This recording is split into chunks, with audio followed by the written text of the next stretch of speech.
Again, another real short message is People of the Promise. It's titled People of the Promise. And if you can remember, last week I spoke about people of His presence.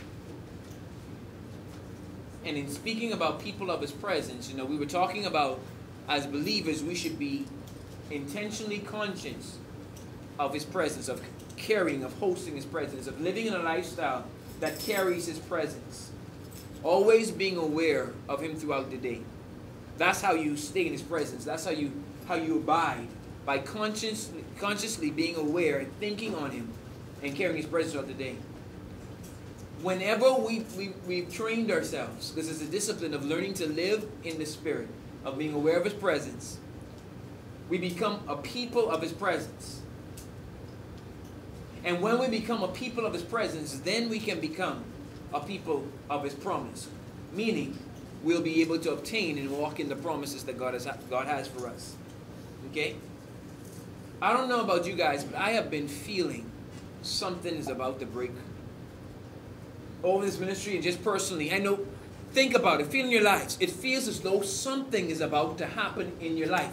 There's going to be a crossroad. There's going to be a threshold you're about to pass. Something's about to break. Anyone else be feeling that? It's like, because we're in a season of promise. I'm telling you, for the church, anyone who has an ear to hear, they are hearing the same thing. You just feel a stirring. It's like the season's about to end and a new one's about to unfold. There's something that's about to be released to the people of God. I'm telling you. I am telling you, I've been feeling this. So, and you have to see where I'm going with this. Because God has been dealing with me with the same thing. You notice the trend of the services, but my messages have been the same. Because I can't get it off me. We are in the season of the promise. But the thing is, just because you're in the season of the promise don't mean that you may obtain the promise. Am I making any sense? Because we always go back to our landmark. Moses and the people of Israel, they were supposed to receive the promise. Yes. And Moses ended up seeing it afar off and never walking into what was destined for him. So, people of His promise. Let's turn real quick to Joshua chapter 3.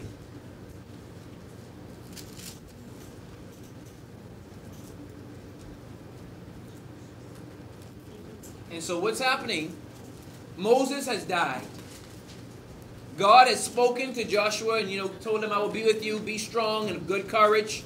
You're about to be the generation that walks into the promise. So Joshua chapter 3 verse 1. And Joshua rose early in the morning, and they removed from Shittim and came to Jordan, he and all the children of Israel, and lodged there before they passed over.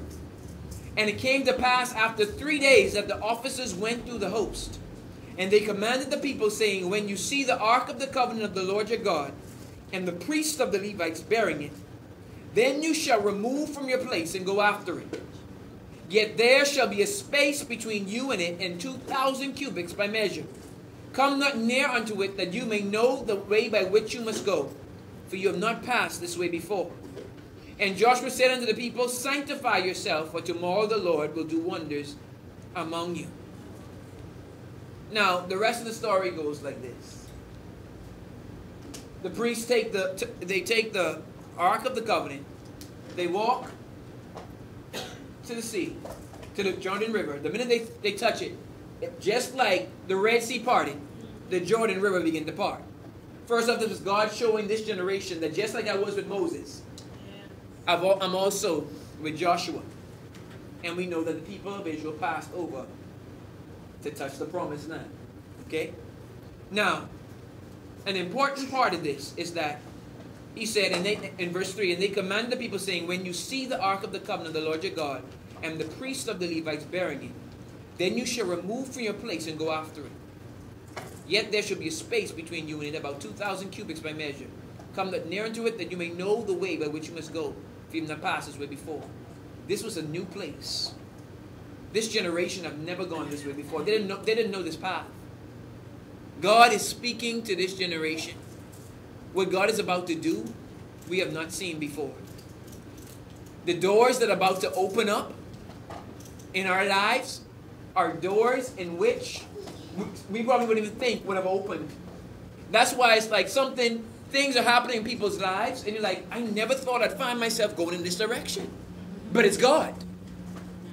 We've never been this way before, individually and as a church.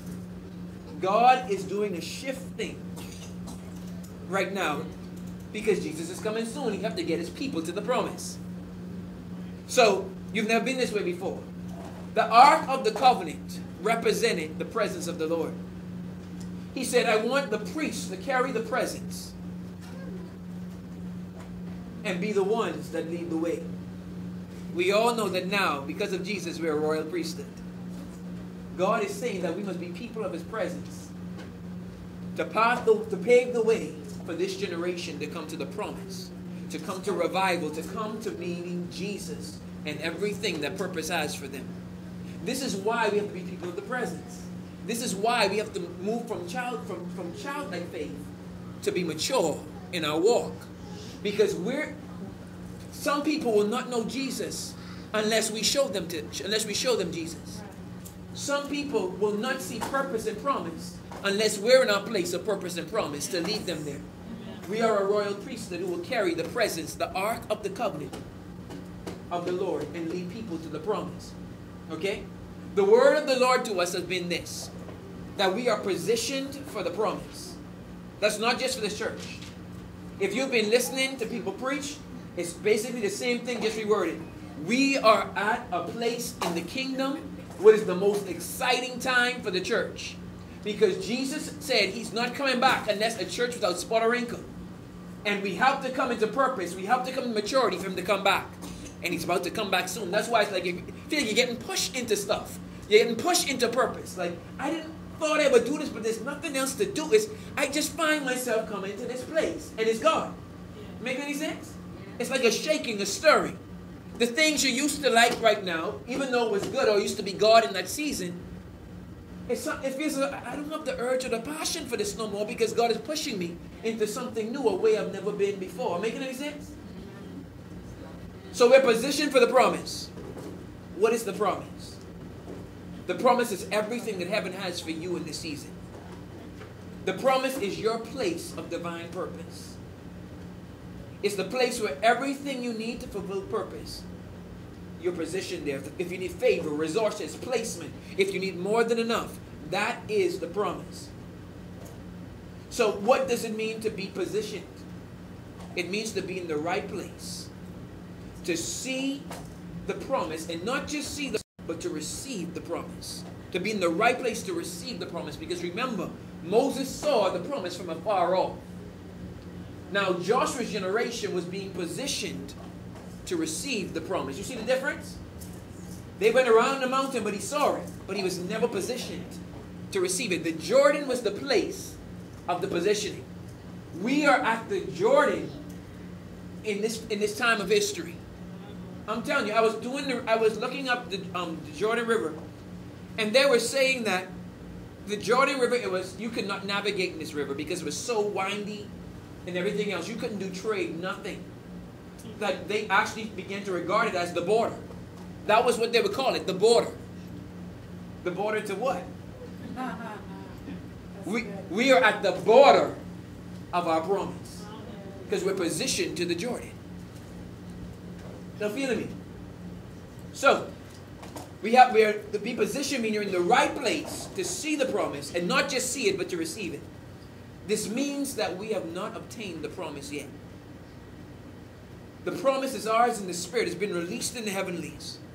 But we have to receive it and walk it out. It's the same as healing. If you need healing, you have to receive your healing. God has already spoken that we are the healed of the Lord. That by his stripes we're healed. It's like when Jesus in Matthew 9, 1-8, when he met the paralytic man, and he said, get up and walk. If the man never got up and walked, he never would have received this healing. So position mean that you are in the right place. That God's divine steps, you're in God's divine steps, because Psalm 37:23 says, the steps of a righteous man are ordered by God. Because the steps of a righteous man, righteous meaning one in right standing with God, or one